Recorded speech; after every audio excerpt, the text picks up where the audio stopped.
Bila mai COVID-19 ni, macam-macam pendapat sudah keluar. Tak mau ikut SOP yang ditentukan. Pasal apa? Pasal dia duk torah, dia duk reka, dia duk cari jalan, dia nak abang kata tak payah ikut SOP ni.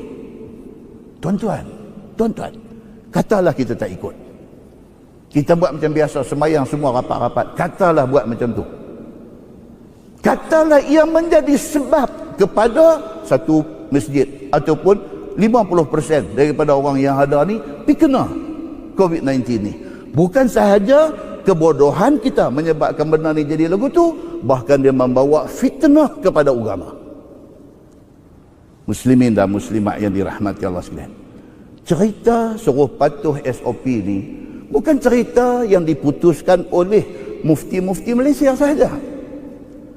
Tuan-tuan, bukan mufti daripada Perlis sampai ke Sabah, Sarawak berbincang buat keputusan macam ni. Bukan, tuan-tuan. Ini keputusan untuk nak buat SOP ini melibatkan ulama satu dunia.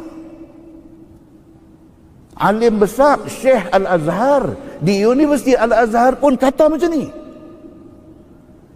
Imam Masjidil Haram, Masjid Nabawi pun kata macam ni.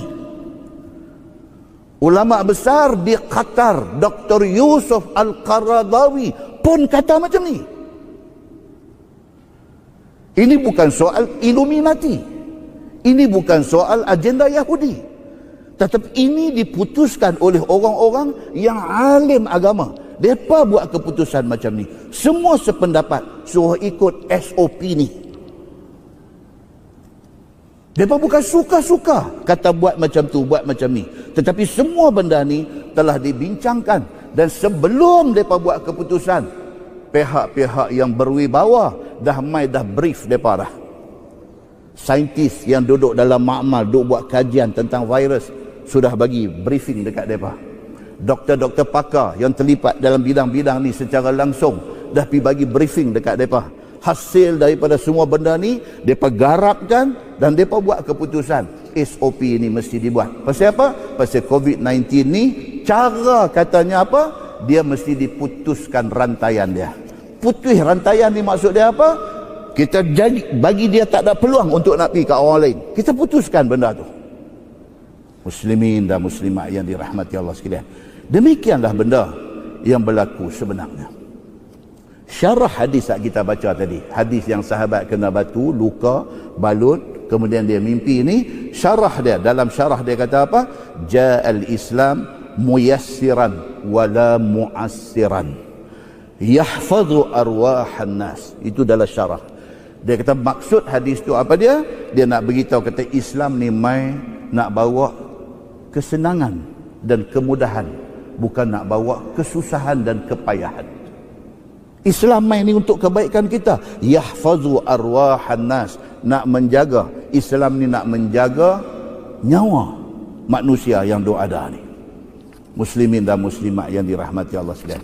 Kesimpulan dia apa, tuan-tuan? Kesimpulan dia, kita sebagai manusia disuruh berusaha dan bertawakal.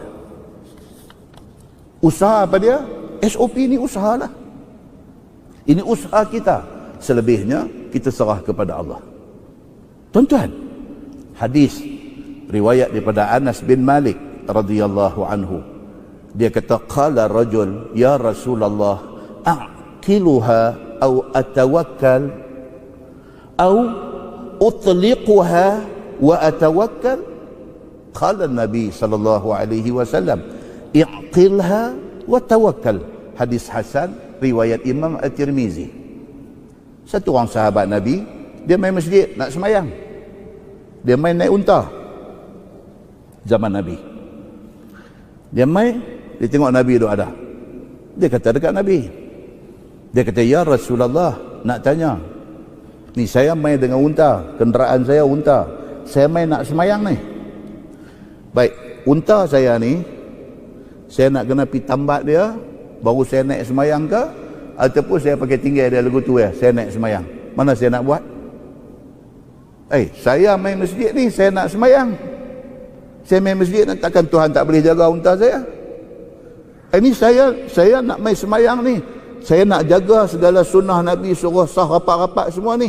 Takkan Allah tak boleh nak jaga kita jangan bagi kena penyakit COVID ni? Macam tu lebih kurang contohnya.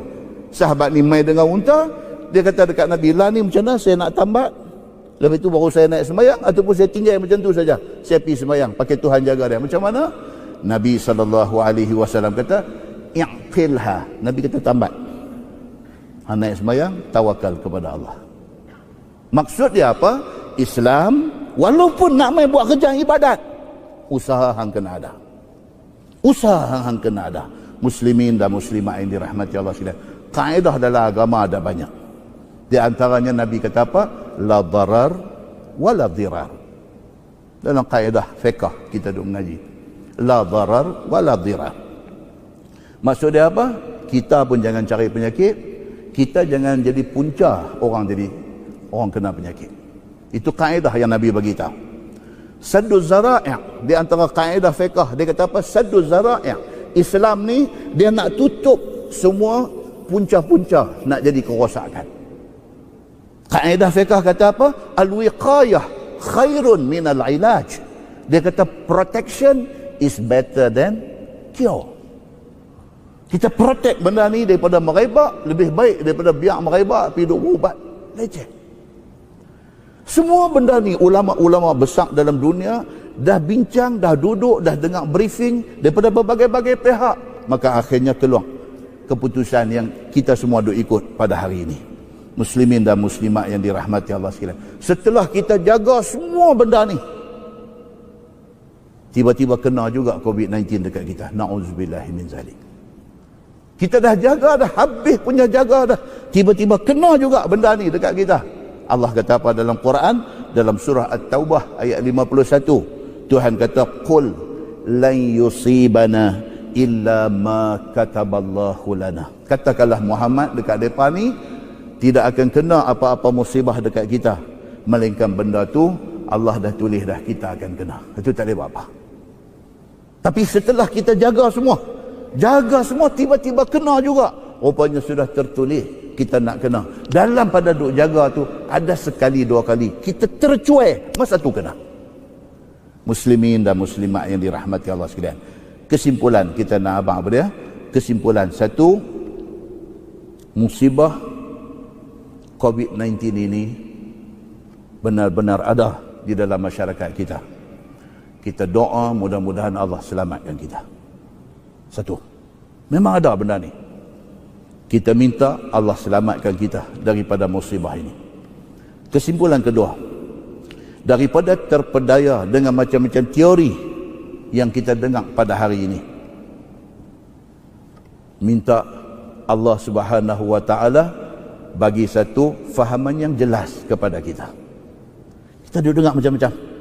Pada waktu ni semua merepek apa semalam dia hantar mai kat saya satu video tu, dia ada 60 muka surat tuan-tuan. Orang putih punya cerita ni. 60 muka surat nak habang kata COVID-19 nothing, tak ada apa. 60 muka surat. Kononnya ditulis oleh orang-orang yang cerdik pandai, saintis-saintis yang memang duk buat kajian virus ni. Depa ni kata semua ni nothing. Hampa saja sudah kena tipu dengan orang yang tertentu yang depa ni ada agenda lain. Depa nak jual vaksin depa pergi create cerita macam ni. 60 bukti dikemukakan dalam viral tu. Kita minta supaya Allah Subhanahu wa taala tetapkan kita atas iman dan takwa. Dan yang paling penting tuan-tuan, yang paling penting apa dia? Ingat, benda ni pun mai daripada Allah. Allah sahaja yang boleh angkat dia pergi lain. Benda ni Allah yang hantar mai, dan Allah Subhanahu wa taala sahaja yang boleh angkat benda ni pergi lain.